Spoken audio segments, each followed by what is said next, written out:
The following is a presentation of the Belly Up Sports Media Network.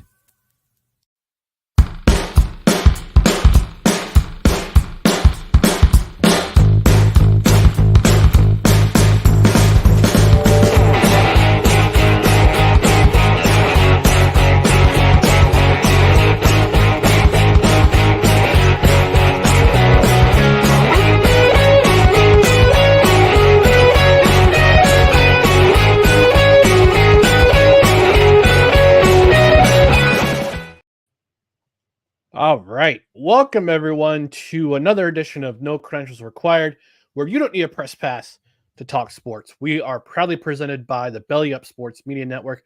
My name is Ryan McCarthy. I'm one of the hosts. And to my right is a man who, yes, last night we were on the In or Out Sports Debate, but on Sunday he was spotted at the Chris Stapleton concert with the Hawk Tuah girl, Dustin Henry. Dustin, how are we doing tonight? You know, all I have to say, Haley's very nice. You know, she's a great person. She has a pretty keen business sense. She's going to be everywhere.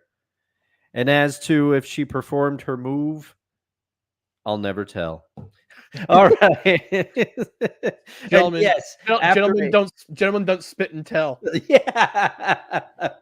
After a 23-hour break, we are back on the airwaves, ladies and gentlemen. That's right. And everyone out there, if you tuned in, hopefully you tuned in to the In or Out Sports Debate last night. If not, Ryan and I got after it. D. Willie brought the heat as usual. And it was very nice of him to have us on. I enjoyed it very much. I'd love to go back.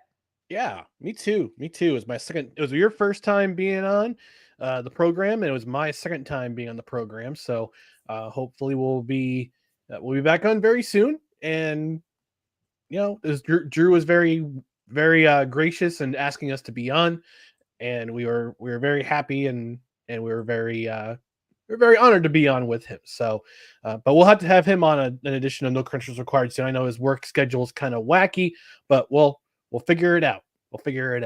Oh, yeah. In the meantime, just wanted to let you know about our social media channels, which are right down here below. It's Twitter, Instagram, and the scarcely used TikTok. It's at NoCredsREQ. Facebook.com/NoCredsREQ. YouTube.com/@NoCredsREQ. If you're watching on Rumble tomorrow at 8 a.m. Eastern, we welcome you as well. But we also wanted to invite you to like, comment, share, and subscribe to all of our social media channels, which are right down here below. On the podcast side, subscribe to the podcast wherever you find podcasts, including Apple Podcasts, Spotify, Spreaker, Good Pods, wherever you podcast. Rate and review. A 5-star rating would be very, very helpful. And if you're on a platform where you can review the podcast, we'll even read it on the air. We're also a live show. We're on every Tuesday. We had to schedule it. We had to push it forward to 8:15 today because I got busy washing my car. Forgot to make the link. Getting all soapy and stuff in front of the neighbors. It was awesome. But we're usually live at 8:05 Eastern on Tuesdays, and we are on Saturdays. Except for this Saturday, we're going to observe the Independence holiday. We're going to skip out this Saturday, but we'll be on Saturdays at 10 a.m. Eastern. We want you to engage with the show. We want your comments. And we didn't get a chance. We didn't hear it last night, Dustin, but I know you are always very happy when you hear that magical, magical sound. Lay it on me.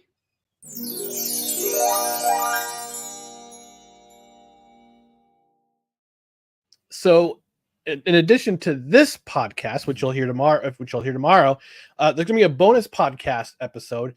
I meant to release it Monday. Had some things happen this weekend where I couldn't edit. Try to release it today.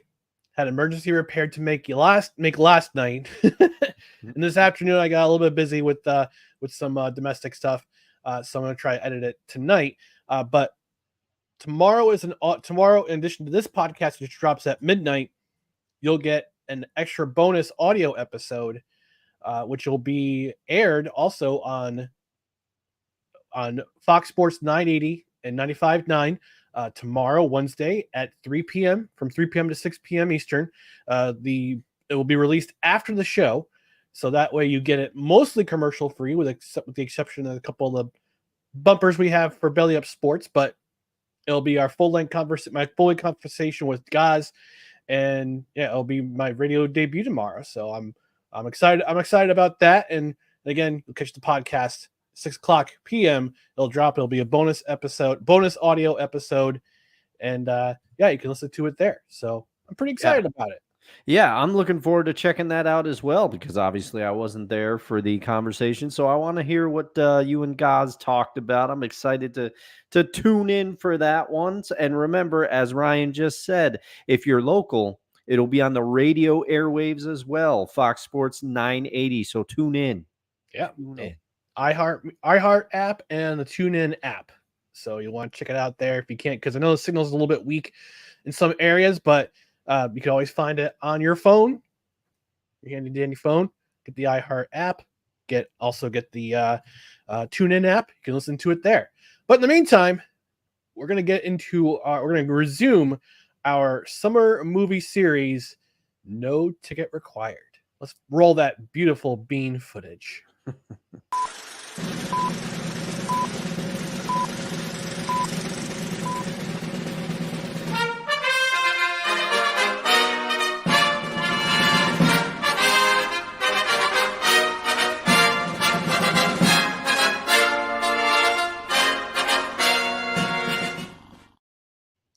This week's episode is focused on yet another family friendly, a totally wholesome family in the North, this time in the Northwest. We were going to review I, Tonya. Man, oh man. Where do I begin? Yeah, actually, you know what? I led last week, Dustin. All right. You lead off this week. What are your thoughts about this movie? I know you've seen it. I know you had seen it before. You would watch it with your sister. Yes. I know you usually watch movies with her, especially during the series. So, give the people your thoughts about this particular film. What were your impressions? What you like? What you didn't like? Lay it on. I remember, and I had forgotten that this movie came out in, I believe, 2017. Man, time does fly. Mm-hmm. Okay, and I remember really liking it when I left the theater. The things that stood out to me, besides the delicious popcorn at the Spectrum 8, when I left the film, I remember I was, Margot Robbie did an amazing job as Tonya Harding, in my opinion. The accuracy of the skating outfits, because I don't know if you know this about me, Ryan. I grew up, my dad's wife is a huge skating fan, watched a ton of ice skating. And growing up, I didn't have much control of the TV at that house. So guess who saw a lot of ice skating as a kid? Me. I am very aware of the Nancy Kerrigans, the Tonya Hardings, the Oksana Bayuls, the Victor Petrenkos, the Elvis Stoikos, the Scott Hamiltons doing backflips, Dick Button on commentary. I could go on and on. I have a question to ask you, Dustin. This is a very important question. Yeah. What would Brian Boitano do? Yes. What would Brian Boitano do if he was here right now? Boitano. I'm sure he'd kick an arse or two. That's what Brian Boitano would do. And I can't forget about Michelle Kwan and Christy Yamaguchi as well. Or Tara Lipinski. Yeah, she was a little later. She was a little later than this time period, but I am very familiar with early 90s skating. So to some degree, this movie was a time capsule for me, and I usually go for time capsule movies. And another closet thing, when I was a kid and I didn't know any better, my tastes have changed, obviously. I'm Team Kerrigan now, but growing up as a kid, I had a little bit of a crush on one Tonya Harding. I was in the ballpark for Tonya Harding back in the day. Interesting. So there's a lot riding on this movie for me. I had a lot of interest in the time period, and upon the rewatch, there are some things that I still love about this movie. One, I still think Margot Robbie as Tonya Harding did a very great job. But to me, the MVP of this movie, it's a tie for me. There's two of them. And Allison Janney, if my memory does serve, she got Best Supporting Actress for her role as Livonia Harding. Yeah. I saw some of the actual footage of some of the interviews that this was based off of. Mhm. Yes, Livonia Harding has a parrot on her shoulder during the interviews. It's true. And also, this dove ties. We didn't plan this, Ryan, or maybe you did. Maybe you did when we were putting the movie order together, because Fritz von Erich and Livonia Harding could be competing. I give the edge to worst parent still to Fritz. Fritz von Erich edges it out. And I'm going to tell you why. Because there is that one scene, and again, we are going to spoil this movie a little bit, but I think it's still worth watching. There is that one scene where Livonia goes in to talk to Tonya, and she finally tells her, "I'm proud of you. You're handling it okay. Everything else." And then she tries to leave quickly. And then Tonya goes in for the hug. And that's when she finds the tape recorder in Livonia's pocket, and Livonia says, did you know about the attack? But because I rewatched that scene a couple times, because I was like, Livonia, you're such a piece of garbage. You were trying to set her up for a sting, but I don't think she originally was. I think that's why she had a moment of humanness. She wanted to say those things and then leave, because she came in to record her, obviously, but she went to leave first. It was Tonya that brought her in to say. So when she said, "I still meant everything I said," I think I believe her. Whereas Fritz, he has no redeeming qualities throughout the whole duration of Iron Claw. Like, I'm not saying Livonia's Mother of the Year, but you could also see Livonia knew what she had in Tonya, and she knew how to push her. I'm not saying it makes it right, but she knew how to push her. She said Tonya skated her best when she was angry, and we saw that with the triple axel scene. So hats off to Allison Janney, because she was really believable in this movie. I did empathize with Tonya, but as the movie went on, that started to turn, because Tonya, similar to Fritz von Erich, this is where the parallels keep coming in for me. She took no accountability for her actions. She just kept trying to deflect blame, and that was part of the masterfulness of this movie for me, is that they kept having the switching viewpoints, and you're trying to figure out who's telling the truth. Is it Tonya or is it Jeff Gillooly?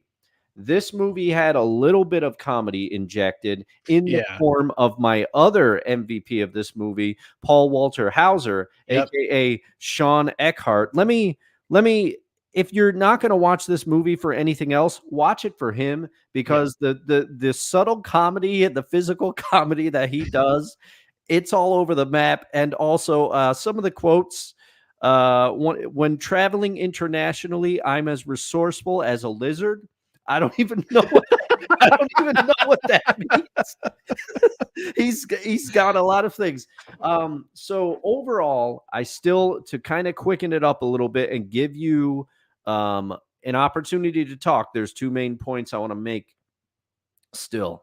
One, the soundtrack. Again, all of these movies, all of them, from Goon all the way through to Iron Claw and I, Tonya, they all have done a great job of selecting music that fits the film and takes you to the time period. Even Boys in the Boat, if you remember my review of Boys in the Boat, the music was one of the bright spots, because it helped take me back to the time period, and also matched the slowness of that movie. That movie moves at a slower pace than all these. So I give props to the music, and just like I said, the accuracy of the period. But my empathy for Tonya, it started out high, and then as I remembered more of the movie, it went down, because you know what she reminds me of, Ryan? The way that she is talking throughout this movie. She reminds me of Marty Jannetty, and I know that's a loaded statement, because anybody that knows Marty Jannetty knows that he is a wild dude, but he's a wild card, my God. Yeah, like Marty Jannetty. I watched that Dark Side of the Ring. Yeah. Well, then I watched it as well, so you're gonna know exactly what I'm talking about. But Marty, there's also a companion podcast called Dark Side of the Ring. I forget. There's a second part of it. There hasn't been some episodes in a while, but they kind of go more in depth into the even darker side of the ring. Is that it's what it's called? it's not quite that, but it like they get into extra things that they couldn't really show on the documentary during the documentaries. And one of the things that they said, and when you rewatch Marty's documentary through this lens, they said he really doesn't take any accountability for his fault in things. Right. And then I remembered, because I went back and watched it. Marty keeps saying throughout the whole thing, "Oh, GAT, GAT, I'm GAT." And you're like, what the hell is GAT? GAT stands for God's Amusement Tool, because Marty Jannetty truly believes that the good Lord just messes with him for his own amusement, and Marty refuses to take accountability for, well, maybe you shouldn't have slept with somebody and partied so hard the night before WrestleMania, and then you would have been there, and Shawn Michaels wouldn't have had to take your equipment to WrestleMania without you, and then you have to catch a ride, and then the car breaks down, Marty. Maybe if you didn't do, but he just says, oh, Shawn wasn't there when I got up in the morning, and the car broke down on the way to the ring. Marty Jannetty deflects blame. It's everybody else's fault but his own. And Tonya Harding in this movie, it rang true. Not once do I remember her taking accountability for some of what she's done. Now, I still empathize. Jeff Gillooly, big POS if this movie is true. But I will say this movie felt a little bit kind of trapped to its time period. When I saw that it was 2017, I said, oh yeah, that rings true to me. Because do you remember, Ryan, a movie called The Big Sick? It came out around 2017, 2020, Maybe. somewhere around there. It had Christian Bale, Amy Adams, and it was about the housing crisis crash in 2008. They did the thing where they address the camera, much like the characters in this movie do. Remember The Big Short? The Big Short, that's what it was, not The Big Sick. That was 2015. Yeah, okay. Funny thing, and true story, Margot Robbie's in that. Very short. She is that. Yeah, she's in a bathtub with champagne. Yeah, small role. I had forgotten about that. So The Big Short. Thank you for the. I think I remember that scene leading into it. It was what was it, Bradley Cooper? No, Yeah, it was Christian Bale. Was it the Christian Bale, Ryan Gosling, or Steve Carell saying, I can't really explain this in simple terms. These things in simple terms. Let's shift it over to a model in a bathtub. Oh yeah, yeah. And there's Margot Robbie telling you about the housing crash, and then she tells everybody to F off while she drinks champagne. Yeah. But as soon as so that movie's 2015, which makes sense to me. And 2014, I think, and prior to that, House of Cards is the first TV show that I really remember embracing the talking to the camera. Kevin Spacey, he was doing that to explain things throughout the series. It was a device. But that was a big trend at that time. And I remember in 2017, it impacted me more because it was still relatively new-ish. Whereas now I feel like that's been done. So I didn't go for it quite as much as I did the first time I watched this movie. And overall, I found myself not going for this movie quite as much as I did the first time I watched it. Still an enjoyable ride, in my opinion, but Paul Walter Hauser does more of the heavy lifting to keep you laughing during this movie. And then I will give honorable mention to in the very beginning, Jeff Gillooly says a line. He goes, back then I did, he said a lot of things. He's like, I did a lot of things. And he goes, I also had a mustache, which I still cannot apologize enough for. That line got me. I had no game. So do you like food. Oh, yeah. But with that, I've prattled on long enough, Ryan. It is time to pass the ball to you, my friend. Or should I say, it's time for your triple axle. Oof, that's gonna be a rough landing. I might break an ankle. No, it's sorry. Did I say break an ankle or I meant shatter my ankle? Yeah, I mean, at times it was a little bit slow for me. The movie was a little bit slow, and not as slow as Boys in the Boat. Boys in the Boat was Boys in felt the like Boat was glacial, in your opinion. it was well. I mean, King Richard was glacial compared to Okay. any other movie I've seen. Yes, I'm gonna keep banging on that trope. All right, no apologies, no regrets, no regrets. But I actually have some fun facts about the film before I go into everything. Allison Janney filmed her role in 8 days. Oh man, that's 8 quick. days. So an interesting difference between the two, between Margot Robbie and Tonya Harding. Tonya Harding is 5'1". Margot Robbie is 5'6". So just an interesting. Okay. I want to say parallel, but it was just an interesting to see that Margot Robbie's 5 inches taller than Tonya Harding. Let's see. Oh, and also another fun fact: Allison Janney actually seriously trained to be a figure skater throughout her childhood, but when she was 17, she accidentally walked into a sliding glass door and gravely injured her right leg. And in a 2014 interview, and again, all these facts are courtesy of IMDb. She told an interviewer that her leg came close to be amputated. She said, I lost 3/4 of my blood. I lost an artery and cut tendon. I was in the hospital for like 8 weeks. Missed my first year of college. After that, and of course, I didn't skate for a very long time. So it was interesting that she was taking it up. The entire movie itself, I mean, Allison Janney did her stuff in 8 days. The entire movie was shot in 30 days. Okay, that's a brisk shoot from what I understand. It's a very brisk shoot.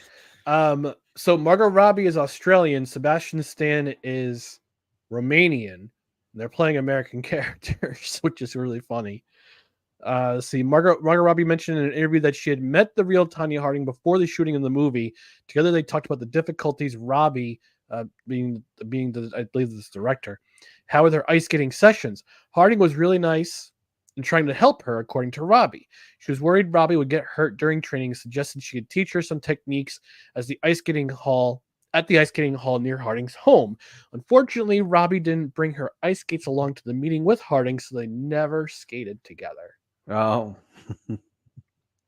So difficulties at apparently Margot Robbie was having difficulties skating during training sessions, and Tonya Harding was trying to help her. I was trying, who's Robbie? I'm like, oh, Margot Robbie. And Nancy Kerrigan, always dogging. Nancy Kerrigan stated in interviews relating to her Dancing with the Stars appearance that she would not be seeing this movie, despite knowing how much it would feature her, saying, quote, I already lived through that, unquote. I can't blame her for that. I don't blame her either. Yeah, I mean, that's oof. Let's see. So Allison Janney won an Oscar. Margot Robbie's Best Actress in a Leading Role Oscar-nominated performance was the only one in the category not in a Best Picture nominee that year. Wow, that's interesting. And then, Margot Robbie's 5 inches taller than Tonya Harding. Let's see. Oh. Here's a funny thing. In 1993, director Craig Gillespie directed a Campbell's Soup ad starring Nancy Kerrigan. So interesting film. Interesting film note there. Nancy was everywhere after that. She was everywhere. I mean, she was everywhere before that, too. Stoneham, Massachusetts own. That's right. That's right. Oh, yeah, and as Wise Alpha FA would say, F Boston. But anyway, my thoughts on the movie. It's interesting that we have 2 weeks in a row reviewing movies about parents and their expectations of their children. Yep. With Fritz von Erich, it was about maintaining the family business, wanting putting his hopes and dreams on his 5 boys. In this one, it's Livonia putting her hopes and dreams into her child, who, skated at 3, or as she was starting ice skating at 3, although she would say that Tonya was a soft 4. I don't know what that means. I don't know either. I don't know what that meant. Maybe she meant she was approaching 4, but was really 3. I don't know. Maybe that's what it means. So if somebody else knows, let me know in the chat or otherwise. There's a lot. There's some things that, I mean, like I said, it was some of it was slow going. I'm happy that there was some comedy that was put into it, a comedic, a method of comedic element, because in a way there were some things that were kind of disturbing in this movie. Particularly the spousal violence. Mhm. You know, I kind of have a thing about seeing women getting hurt in movies, even like I watch professional wrestling. Like I have a thing about seeing women get hurt. I don't know what it is. Maybe it's just the very protective nature I have. I don't know. That's just me. Let me think. So if you're somebody who's kind of prudish about language, definitely don't watch this movie. Yeah. There are swears up and down, left and right, side to side. But I mean, like I said, it's part of it adds to the dark comedy aspect of it. Yeah. And like when he you said, drives miles just to swear at her. Yeah, just tell her F you. And then she's attracted to him. No, F you. And he goes the double deuce. Then walks away. And all of a sudden she's like, aw, he drove all this way to tell me F you. But you're right. I mean, Allison Janney definitely made this movie. She made this movie. She made it. Her being like, I wouldn't say she's other than Tonya. I mean, Tanya's a central character. Tonya Harding's a central character, obviously. Mhm.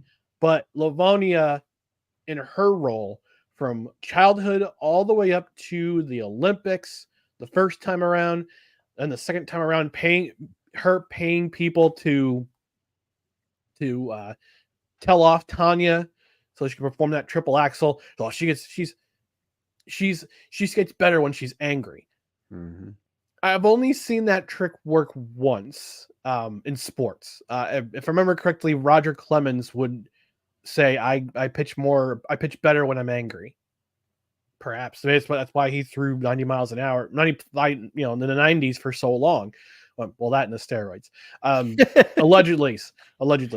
No, Ryan, remember, Andy misremembers. That's one of my favorite things. I gotta put that in a t-shirt. Yeah. When it's something. like, Roger, what do you say the fact that your friend Andy Pennant says that you also took steroids? And he's like, Andy misremembers. Okay. Walk away. But no, I mean, this was a solid movie. It was a solid. I mean, it was slow at times, but it was a solid movie because I kept looking at the clock. I'm like, really? This movie's almost 2 hours? Really? Okay. But it takes you into everything, and I kept forgetting. And even my sister, who was watching the film with, she said, "This is a pretty solid soundtrack." I said, "Yeah, Air was the same way." Because if you got a great soundtrack, you can keep me in the movie. Oh yeah, that's one of the things we talked about with Air. Great soundtrack throughout the movie. Goon, same thing. Great soundtrack throughout the movie. I, Tonya, all the hits from the 80s into the 90s. But a couple of things we kind of noted that we talked about. And there was this one part that I was kind of sympathetic to Tonya about was the fact that she kind of had to literally fight to get to where she got, because she was mischaracterized as some redneck poor girl out of the boondocks. She's invading our space. She's invading our space because this sport requires a certain style of certain elegance to their style. Your outfits have to match your outfits have to match your skating style. Your You have to smile a lot. You have to do all these little things to try to get ahead. Yeah. And even after she nailed that triple axel, the first American, period. I think was she the first American, period, to hit the triple axel, the first American woman to hit I a think triple she was the first woman, period, to do it. Okay. I can't remember for sure. That's where my early skating knowledge fails me of this time. But I will say I agree with you. That scene with the judge where he just admits, like, you're not the type of person we want Okay. representing our country. And she's like, but I outskated all of them. And he Yeah. basically says, but it doesn't matter, you know. So Yeah. that I definitely empathized Yeah. with Tonya about. Yeah. So I looked at her. I'm looking at her Wikipedia. She's the first American woman and the second woman in history after Okay. Midori Ito to successfully land a triple axel. So, And yeah, she was the first American. She's the first American to do it. So American woman to do it and on triple axel. But yeah, and part of it also is the weight of expectation. The other part was I think the other part was because it kind of reminded me of school. My sister and I talked about it, and we talk about this often about the school district we attended when we were kids, and that if you grew up in a certain area in the capital district, you were looked at different than other students because in my school district, and I won't give it away, but I'll say if you lived in Clifton Park, you were thought of as better than the kids from Half Moon and Waterford, and Waterford is where I grew up. Because if you went to this school and you were from Half Moon or Waterford, you were looked at as poor. You had lower expectations, and it kind of reminded me that the skating associations kind of reminded me of that. They're kind of I went not everyone in that particular town has their nose up in the air and they're rich kids and this and that, but it's the yeah, you're not going to get ahead because you're not from a wholesome family. You're skating. You're a great skater. You outskate everybody, but there's certain things you have to meet. It's like being the poorest kid in town getting the best grades, but since you go to a particular school, you're not going to be the valedictorian because if you give the speech at your graduation, they're gonna be like, no, we can't do that. We can't have this kid give the speech as a valedictorian. So that kind of hit me a little bit there. But I mean, all in all, some parents are messed up. Oh yeah. Yeah. We saw it last week with Fritz von Erich.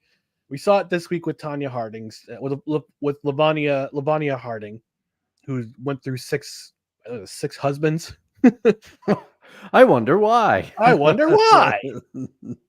And also, I felt for Tonya too, because you saw that she had her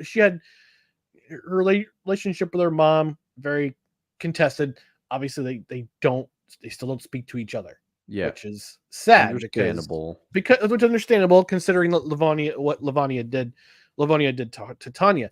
But the fact that her dad got kicked out of the house, like that hit me, because he's like, this is your dad. This is one of the most important parts of your flesh and blood.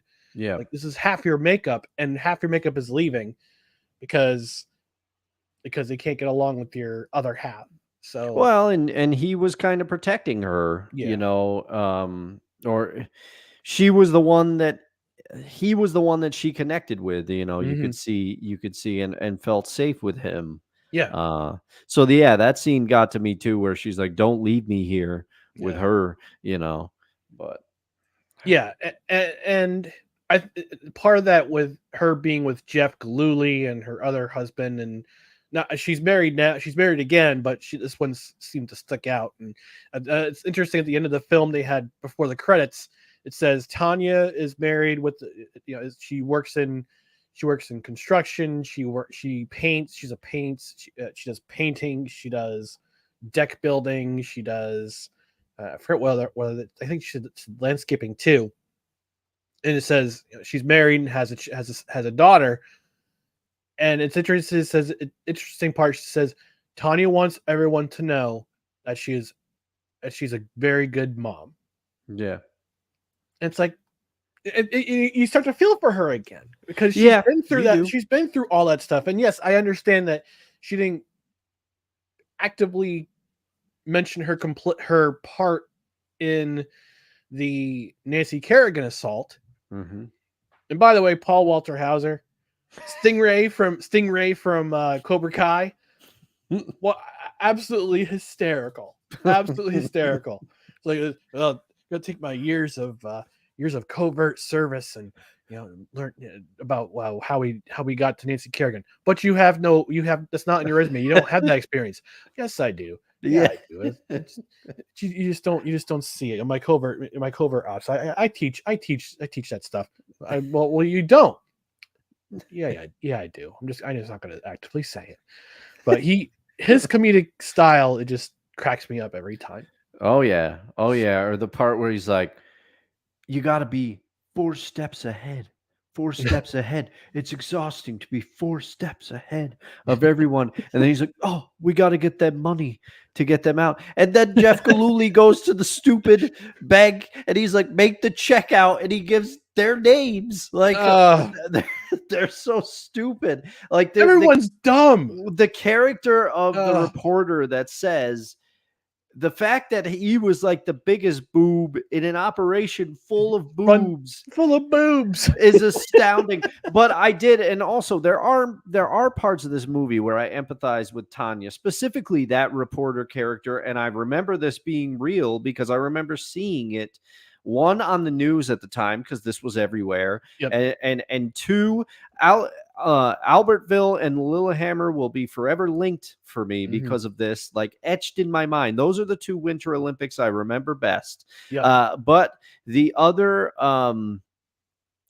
scene is where he's like, "Oh, sometimes I would flatten her tires so that her truck would get towed, so she'd have to come out of the house, so we could get a picture and try to get a quote." That is real. The scene from the movie where she's running after her truck, I remember seeing that on TV, whether it was in the 30 for 30 years later that I watched. Spoiler alert, Shane Stant is that dumb. He did headbutt a door and break through the glass to try to get out. Some real rocket scientists here. Yeah. And if you're going to commit a crime, don't leave a paper trail, folks. Well, the only reason why he got caught is because he used his visa to go check in the hotel. Dumb. Oh man. All right, we gotta move on. But Dustin, I want to get your thoughts in this summer's No Ticket Required power rankings for the movies we've reviewed. Where does I, Tonya, land for you? All right, this one I've deliberated about. I thought long and hard about it at work today, and I thought long and hard about it, since I watched it. I watched this movie Saturday night because I knew we were going to have a busy couple of days. I knew I was going to have limited time to get to it. And now I'm going, first of all, Iron Claw is my number one. I think something is going to have to work very hard to unseat Iron Claw, despite the performance of that Ric Flair actor. Now, here's where I deliberate. I think I, Tonya, because of the quality of the performances and the just the way the movie didn't hit the way it did when I first saw it in 2017, but it still hit. I'm going to put it slightly ahead, very slightly ahead of Rush. So I, Tonya, slides in at number 2 for me. Rush is number 3. Number 4 is Boys in the Boat. Number 5 is Goon. All right. Your ranking might differ from mine, I assume. It will. Well, plus I was stretching because my back is tightening up a little bit, but that's okay. I'll push through. So Iron Claw, number 1. Rush, number 2. I, Tonya, 3. Goon, 4. Boys in the Boat, 5. That's where I'm at right now. All right. And anybody in the comments who has watched this movie along with us, start putting your rankings out there. Or if you're watching this on replay later, maybe you wait till the end and you binge all of No Ticket Required. Put your rankings in the YouTube comments. Yes, right. That's right. Or share with us on social media, on our social media channels. All right. Next week, I won't play the trailer because we're running a bit long here in this segment. But next week we will be reviewing Mr. Baseball, the 1991 movie starring Tom Selleck and his glorious mustache. Fun fact: Tom Selleck actually played a spring training game with the Detroit Tigers in the 1970s. So, yeah, so he's a Detroit-born dude, but he actually shows up in a Yankees uniform in this movie. So you also catch a very young Frank Thomas. I'm not sure. If the Big Hurt. The Big Hurt. The one and only time you'll ever see him in a Yankees uniform, too. I wonder if he's talking about low T in that movie. Because that's what he's doing now with Doug Flutie and somebody else who I can't remember. Emmett Smith. Actually, I think it was Emmett Smith for one of them. Yeah. Well, I remember Jimmy Johnson doing the Extends commercials for a long time. You'll love it, and she'll love it too. Yeah, that's yeah. No, and Frank Thomas does a version of that in the thing. He's like, he goes, "Oh yeah, she'll like it too." I'm just like, "Oh, come on, Frank. Come on, you're one of the best hitters in baseball. That's right. You're better than this." Yeah, right. All right. Before we hit commercial break, let's take a quick trip to the comments section. Kevin Wilson from Belly Up Fantasy Sports checking in. He wasn't able to join us this past Saturday, but he'll join us another Saturday. He says, "I really enjoyed the in or out segment you two were involved in the other day." Thank you very much, Kevin. We appreciate you watching and watching the segment. We had fun. I hope and you you obviously apparently enjoyed it too. So hey, thanks for watching it. And we hope to be back on with Drew sometime in the near future. Snowman checking in saying, hey, sports balls. Snowman checking in. We appreciate you, Snowman. I think he's doing play-by-play right now between Astros and Blue Jays. I hope both teams lose personally. That's just me. Jersey G saying, hey, wait, what's up? I think she meant to say what's up or hey, but no, this is Jersey G's official lingo. Yeah, true. I don't know. Maybe, I don't know. She says, "Hey up." She also says, "My guess in the sophomore is the same as yours." Yeah, like right abutting the age of 4, 3 going into 4. Speaking of In For Out Sports Debate, Drew Willingham, the host of the In or Out Sports Debate, says, "What's up, fellas? What's up, Drew?" He also says, "I love language. I will tune in." I would recommend watching this movie, Drew. Maybe you can open a cold one and bask in the glow of 90s skating. That's right. It also says, Roger Clemens pitched better when he was roided up. Andy misremembers. Ryan, let's make that a shirt, like you said earlier. Let's make that a shirt. Let's get in touch. Let's get in touch with maybe Josh. Maybe Josh from Rising to the Occasion can help us out with that. Mahler Bros Golf. Maybe we can get him to help us make a shirt that says Andy misremembers. I'll buy it and you buy it. All right, let's talk. We'll talk to him. Jersey G says, I mean, I could run faster if I pretended I was going to die if he didn't beat a certain time. LOL, and I felt like I was going to die at getting that time. Not sure what she meant by that. Maybe she meant... I think it was because she was talking about when we were saying that Tonya skated better when she was angry. So Tanya's mom paid those people to make it. Okay. So this is G was motivating herself to run faster.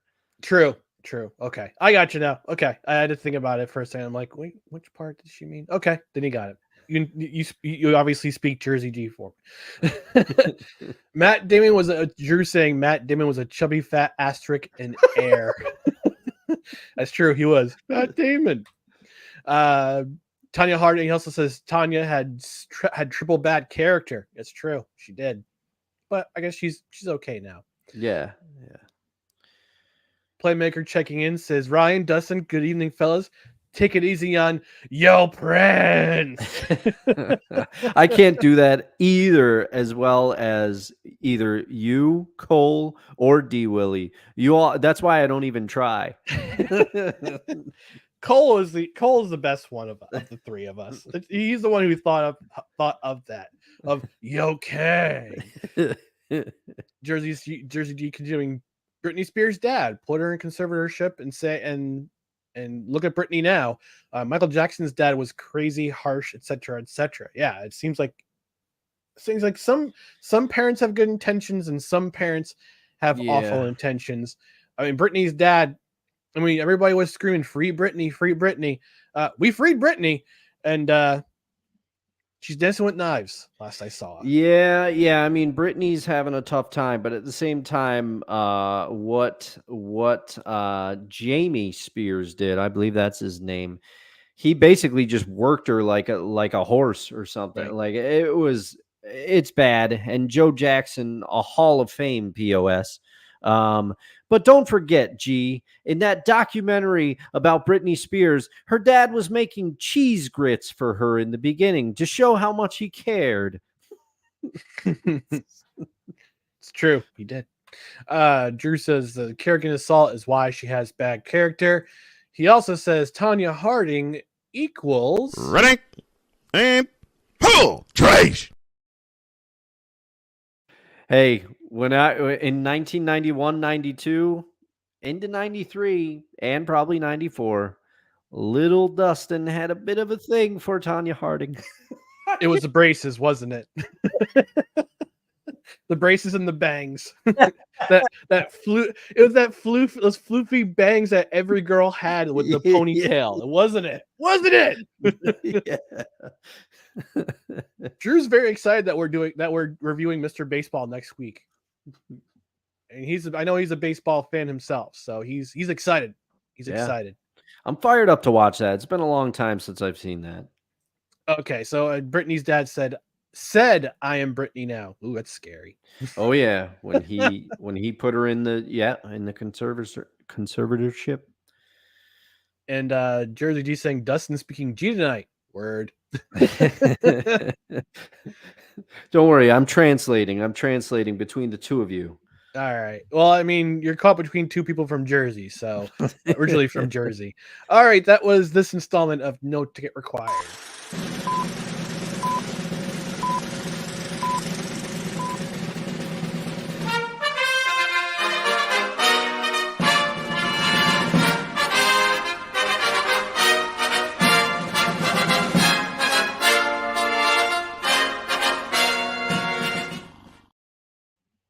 All right, we're going to take a commercial break, our obligated commercial break. But when we come back, we're going to talk about NBA free agency, NHL free agency, and we're going to talk about home run derby rule change. So stick around for more. No credentials required. Righteous Felon Craft Jerky is the official jerky of Belly Up Sports. For over a decade, Righteous Felon Craft Jerky has led the American meat snack revolution by concocting delicious, adventurous, U.S.-sourced jerky recipes for uncompromising carnivores across the country. With 15 different flavors to choose from, Righteous Felon has all jerky lovers covered, and by using promo code BELLYUP, you will get 15% off your purchase at RighteousFelon.com. Do your taste buds a favor today and rip into a bag of Righteous Felon jerky. That's right, folks. Righteous Felon Craft Jerky. It's delicious. You should get some. And when you get some, you can save 15% off your order with promo code BELLYUP at checkout. Not only do you get 15% off, but if you get your order, any order of $50 or more at checkout, you get free shipping. You can't beat free shipping. I mean, it's got and so yeah. I mean, if you order some today, it comes pretty quickly. I got a little distracted there for a second there. But righteousfelon.com is the website you want to go to for the best craft jerky. Get yourself some great beef jerky. Lots of flavors to choose from. My personal favorite is the OG Hickory. Also love the teriyaki Balboa. Big fan of that. They also have turkey jerky. They also have turkey jerky, which tastes like Thanksgiving dinner. And including not only in addition to the jerky, you also get beef sticks, which are 100% beef.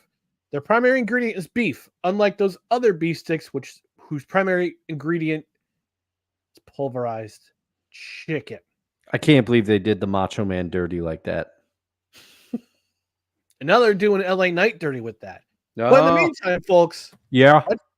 yeah, Righteous Felon Craft Jerky, righteousfelon.com, 15% off your order with promo code BELLYUP at checkout. And again, free shipping for any order over $50. And that includes using the promo code too. So even if you get a big order and you use the promo code, you still get free shipping with any order of $50 or more. So go to righteousfelon.com and our promo code BELLYUP. You get yourself some savings. All right, we're going to quickly talk about the NBA free agency period, which started this week actually. And we're going to touch a little bit about on the NHL free agency and the home run derby. But Dustin, I know your team's got some big news. They acquired Klay Thompson from the Mavs in a sign and trade deal. So I know you're the Mavs fan of us. You actually pay attention to the NBA more than I do. A little bit. A little bit. But yeah, talk about this acquisition and how it's going to impact your Mavs. I have to admit, I am a little excited about this acquisition, but my expectations are tempered because I didn't realize Klay Thompson is 34 years old, and he's also coming off. He had that injury a few years ago that cost him to miss the entire season, and he had his lowest point total ever for Golden State last year. I think he averaged 17 points per game. But hey, to me, he's going to help with the three ball because that killed the Mavs in the NBA Finals along with their suspect defense. Their three percentage plummeted in the NBA Finals, and the Celtics outshot them heartily. And they need to get some people to shore up the defense. But the Mavs are trying because Klay Thompson's going to be another person that can carry the offensive load a little bit if Luka's not going or getting doubled and Kyrie doesn't have it going. So I'm cautiously optimistic, but it's going to be tough to get through the Western Conference next year. But at least I like the moves that the Mavericks are making. And just one quick word, because when we were on Drew's show last night, LeBron James was in heavy discussion. If you haven't seen the show, tune in to find out why. One of the topics relates to LeBron James, but go watch it on the replay if you haven't seen it. But the Lakers, LeBron personally reached out to Klay, and supposedly, according to Klay's dad, who once played for the Lakers were in contention with the Mavs, and the Mavericks won out, partially because there's no state income tax in Texas. So, no, there isn't. But LeBron James reportedly personally reached out to Paul George about getting him to come to the Lakers. Paul George signed with the Sixers. LeBron James personally reached out to Klay Thompson about getting him to come to the Lakers. Klay Thompson chose the Mavericks. The Lakers are in trouble. The Lakers are in trouble because I don't see how they're going to be able to bring somebody else in and retool that roster. Yeah, I mean, I think the next target on their list is DeMar DeRozan, from what I understand. So I don't know if Playmaker's still watching. Maybe he can chime in about the NBA since he's our NBA guy. But yeah, I mean, if all these players who are in free agency are saying no thanks to LeBron, to Yo Kang. It's tough going right now for the Lakers. Oh, yeah. Yeah, for sure. For sure. But cautiously optimistic is how I would say I feel about this Klay Thompson move. Now, if you had told me this was going to happen 4 years ago, I would have been ecstatic. But we are not the Mavericks. I'm tempering my expectations now. We are not getting peak Splash Brothers era Klay. That's true. That's true, man. You're getting an older version of Klay. We don't know what. I mean, not like anybody else. Not like anybody plays defense in the NBA these days, anyway. But I mean, he's not going to be on for defensive purposes. That's for sure. No. He's going to be out there. He's going to be very late in his career, Ray Allen, in terms of being out there. So if they need a three, they're going to get a three. So I'm kind of curious to see now? Am I gonna have to see Dustin apologizing to Klay Thompson late next season? No, because Kyrie Irving.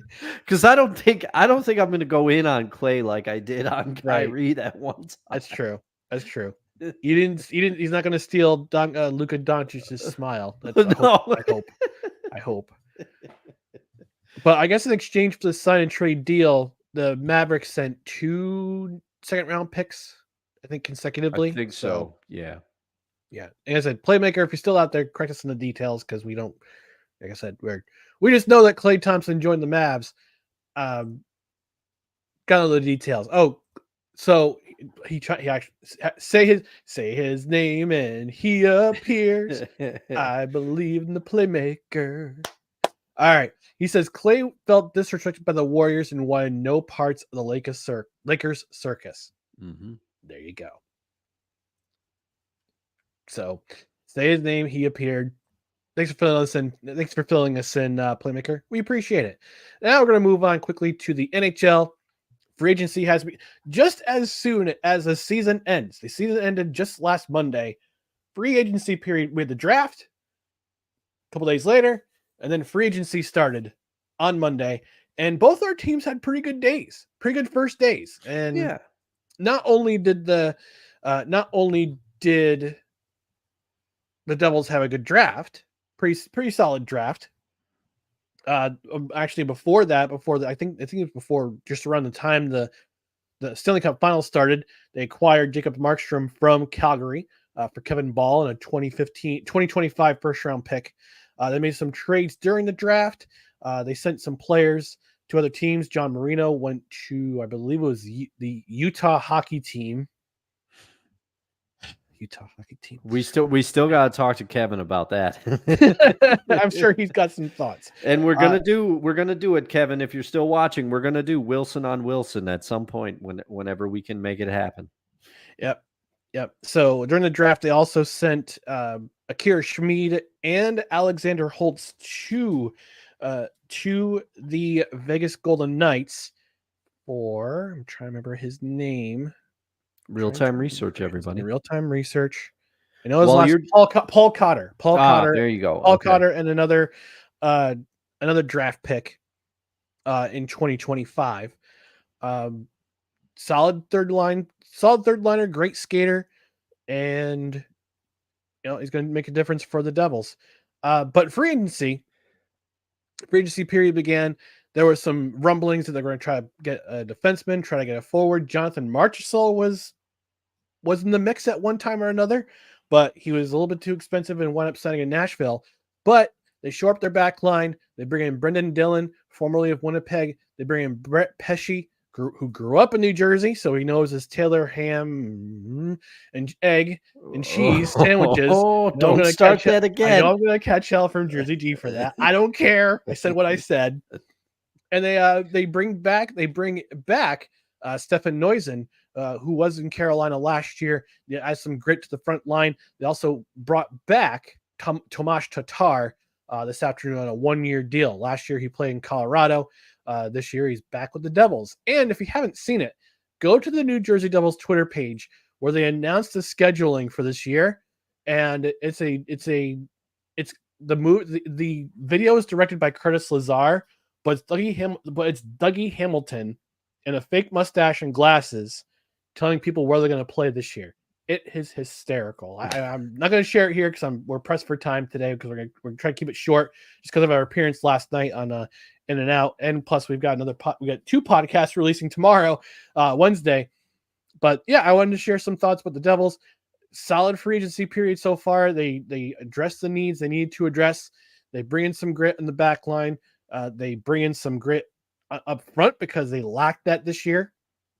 And what's funny is actually, and they're doing the things that Tom Fitzgerald has been trying to do, trying to rebuild the back line, the blue line, trying to bring some grit up front to help with something that was missing last year, actually the last 2 years, actually, because they're playing in the division with some big dudes and heavy skaters. So they bring in Stefan Neusen to kind of bring in some grit to that front line. they also acquire some pretty solid goaltending. So, yeah, I'm looking forward to when October starts. By the way, what's funny is that they bring in Sheldon Keefe as their head coach. Opening night against Toronto. Ooh. Because Sheldon Keefe was formerly with.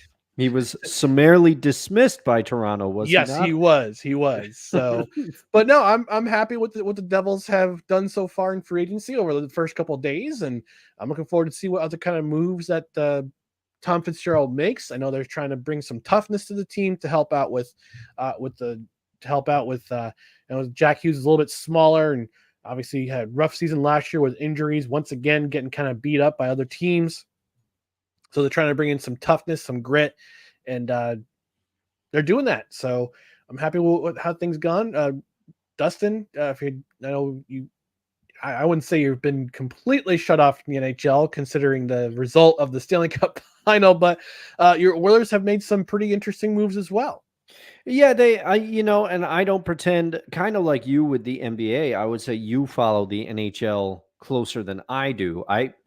I do keep an eye on it, but it's not, I used to be much more engaged in it.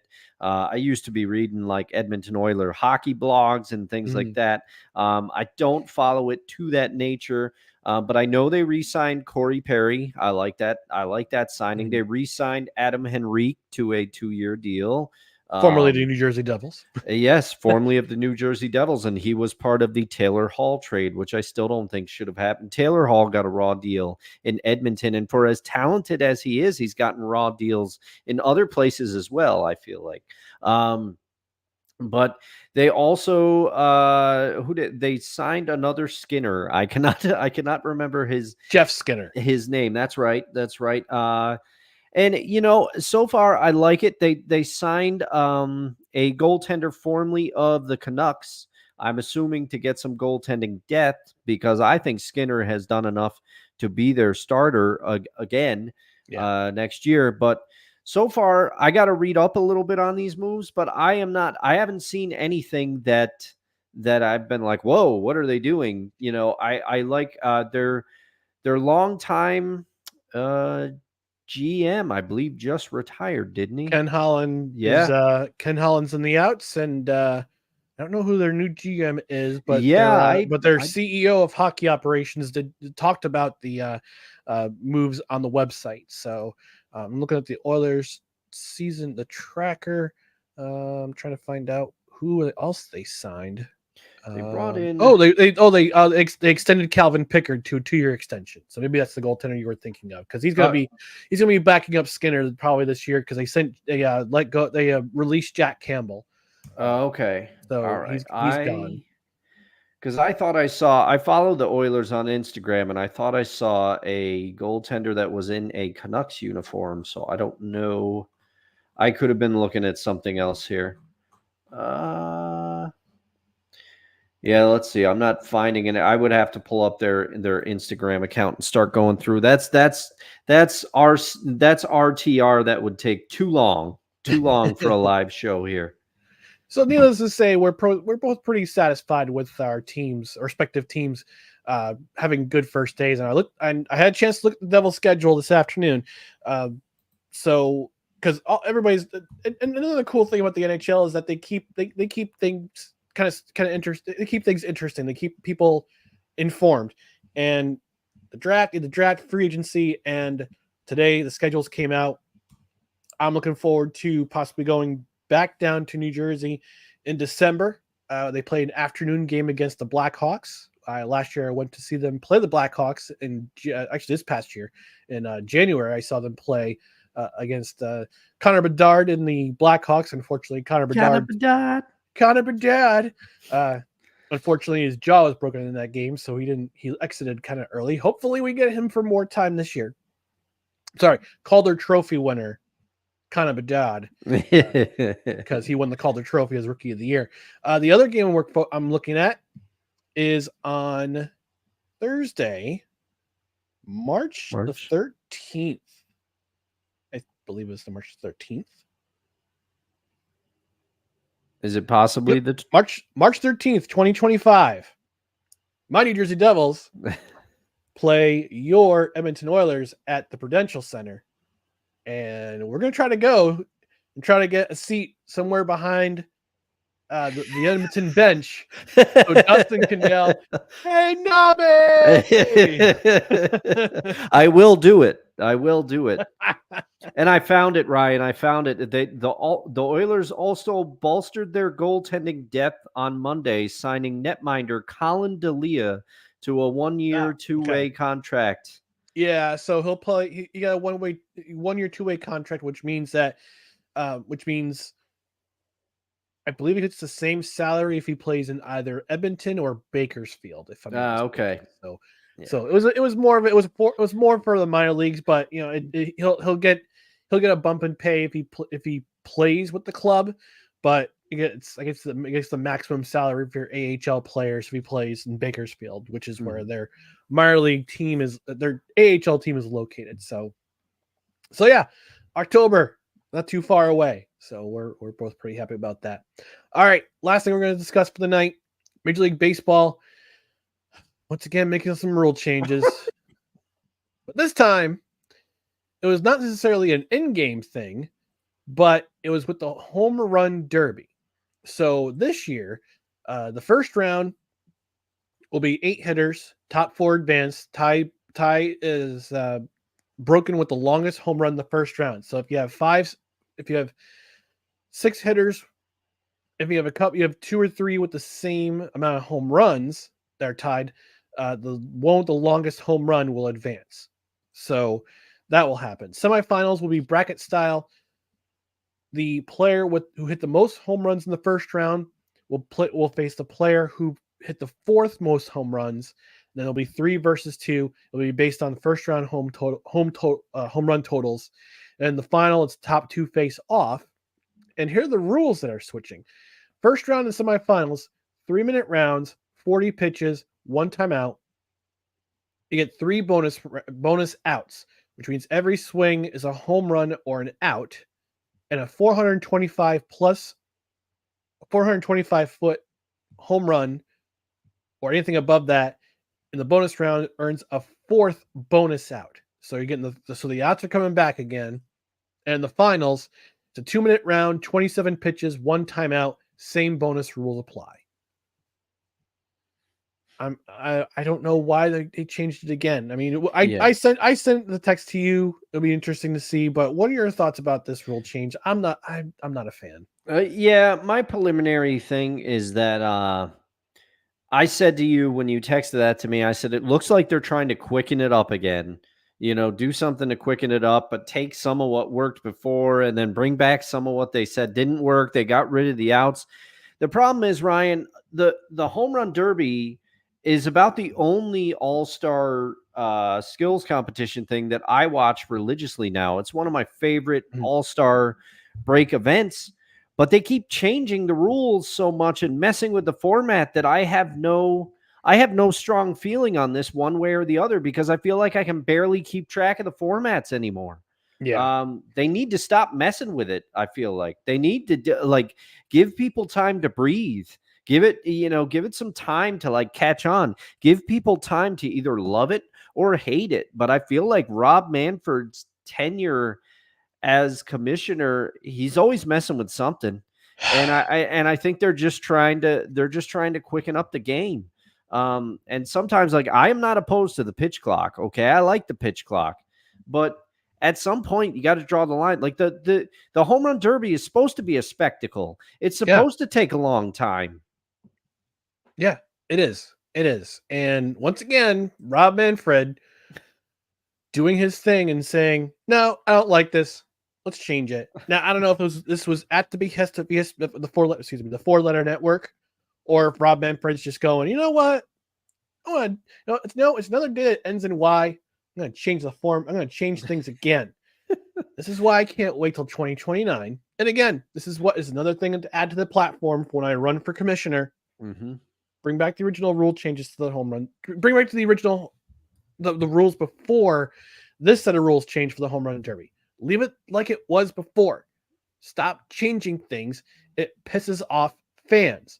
Yeah. It's not enough that Rob Manfred is the most universally hated commissioner among players, fans, and I imagine owners until the Vegas thing. I mean, I even include the Vegas thing with the A's relocating to Vegas in 2027, 26, 27. I don't remember. Yeah, somewhere in there. Somewhere in there. But this just puts another mark in the fans' hatred of Rob Manfred, because he almost didn't get the 2020, almost didn't have a season in 2020. Abridged or not, we still didn't have a 2020 season. The fact that he just up and relocated the All-Star game in 2021 from Atlanta to Colorado because he didn't like the way that things were going down with the voting laws in Georgia, that's just spiteful and just upsets fans more. And now the pitch clock, which upsets a lot of players, they say it's contributing to injuries. I don't really see that. I just see that more of I see that more of the consequence of coaching, of players throwing more gas because they think gas means I got players out. You can't use control. It's just all about the gas. Greg Maddux would disagree with these coaches and pitchers. True that. And Jamie Moyer too. Yes, that guy too. But this is just another reason to hate Rob Manfred. Not personally, but just the way he is the commissioner. This how he's kind of ruined baseball for a lot of people. Yeah. Yeah, it's like I said, the home run derby is like the one thing left that I really, really, truly care about when it comes to all-star festivities. The slam dunk contest used to be on that list, but it's gotten so crazy that I actually like the skills competition, the other skills competitions before it a little better now, and the 3-point contest. But the home run derby is my favorite of them all. But the way he keeps messing with it, just leave it alone. Or I'm going to not want to watch anymore because none of the rules mean anything. Hey, you know what these rule changes are? What's that? Ready? And pull! Trace! Also, hey, Bishop Bullwinkle. Did Rob Manfred have to change the home run derby rules? Whoa! Hell no! To the no, no, no! Hell to the no! Hell to the no! To the no, no, no! Listen. And another thing. Oh, brother, this guy stinks! Got enough of Rob Manfred. 2029 can't come fast enough. Oh, man. That's still so far away. So far away. Ryan, remember, everybody out there, don't I'm not going to let you forget. I know that you announced your candidacy, but somebody else announced her candidacy as well. So we're going to have to put it to a vote. We still have to have a debate between me and Dr. Lady. That's right. In the chat. Come on, Dr. Lady. Where are you? That's right. You know what? You should do a 10 good minutes. You should do a 10 good minutes. We've been talking about that. And you know what? It's interesting is I keep forgetting. I mean, we haven't done one in a while, but I'm thinking about bringing back the Major League Baseball alternative play-by-play because that was fun. That was fun. We had fun doing the alternative play-by-play. But yeah, Rob Manfred, you stink. Also, vote for me, Commissioner 2030. Vote for me. Vote for me. I am not a crook. All right, one more trip to the Don't blame me. I voted for Kodos. Don't blame me. I voted for Dr. Lady. All right, before we get out of here, we're at one more quick. Oh my God, I can't talk. One more quick trip to the comment section. Sapna joining in saying sports ball and bringing in the pink hand of Sapna. Jersey G saying, oh, wait. You probably talked about this the other day, but I heard on the radio about the dad and son duo of the NBA. Was that LeBron? Yes, it's LeBron and his son Bronny joining forces. We talked about it last night on In For Out. You should go watch that, Jersey G. She also says, Sapna Sports Ball. Playmaker just saying one more time. It gives us the details of the trade. Mm-hmm. So apparently it was Charlotte, who got Josh Green, and the Warriors so the Warriors sent Josh Green to Charlotte, and the Warriors got 2 second-round picks. So that was maybe the sign and trade I was referring to. So Yeah. my bad. And Jersey G saying pork roll. There it is. You two in this Taylor ham versus pork roll thing. I'm gonna let you two fight it out. Look, Taylor ham is for the masses. Taylor pork roll is for the bougies. And one more thing, one more comment to Jersey G saying these rules sound like a math word problem. Yep. Yeah. 2 + 2 in this case equals potato. I wholly agree with Jersey G on that one. I almost kind of tuned out during the explanation of the rules. like Joe Biden almost falling asleep on the debate stage. You tuned out while I was explaining the rule. And it is though. Like Ryan, I gotta ask you okay. So I sucked at math growing up. Me I too. still do. Me I still too. do. But did you have the same reaction whenever they had those stupid word problems? Train A left from the station at 10:30 p.m. Train B leaves from the station a half an hour later, but is traveling 10 miles slower. Like I immediately would just like there was no hope for me. No hope for me at all. It was Homer Simpson's brain going, "Ah, this is too much for me. I'm out of here." Yeah. You just nod along, and then you fall down. Yeah. Start crying. That was me. In the fetal position, start crying. That was my math class experience, folks. All right, we're going to get out of here. Before we do that, just want to give our socials one more shout out. Twitter, Instagram, and scarcely TikTok at NoCredsREQ, Facebook.com/NoCredsREQ, YouTube.com/at NoCredsREQ. Also, if you're on Rumble, thanks for watching. Again, leave a comment. And I want to say to those people who comment, because I do see comments on Rumble, but it's often, hey, your page is great, but you don't have enough followers. Let me help you. And it's like, you hoes, stay away, please. But in the meantime, please go ahead and comment, share, and subscribe to all of our social media platforms right down below. On the podcast side, subscribe to the podcast wherever you podcast. Rate and review. A 5-star rating would be very awesome. And if you're on a platform where you can review, we will read it on the air. Don't forget, bonus audio only episode Wednesday at 6 p.m. Eastern. I'll put it on the Twitters. I'll put it on the Instagrams. Make sure you get word of it. Listen to it. This will be mostly commercial free. Wednesday at 3 to 6 p.m. It'll be on Fox Sports 980 and 98 and 95.9 in Albany. Again, iHeart, TuneIn apps. Listen accordingly. But at 6 o'clock, the mostly commercial free podcast will be on your preferred podcast platform. So tune in. I'd appreciate it. And again, thanks to guys for allowing me to be a guest on your show.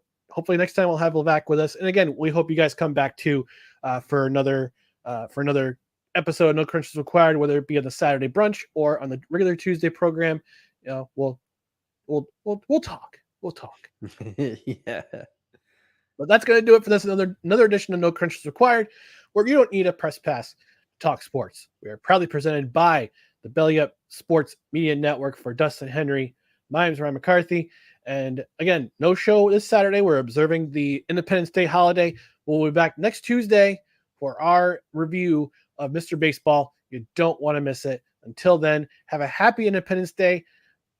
And please don't pull a JPP Ooh. and blow up your hand. Okay, be safe out there. We love you. Want you to come back with all your fingers intact. But be safe. Have a happy Independence Day. Remember your freedoms. Be thankful for your freedoms. We'll talk to you next Tuesday, 8:05 Eastern Time. When they asked him if he was down with fireworks, JPP said, "Yeah, you know me," and we all know how that turned out. Good night, everybody.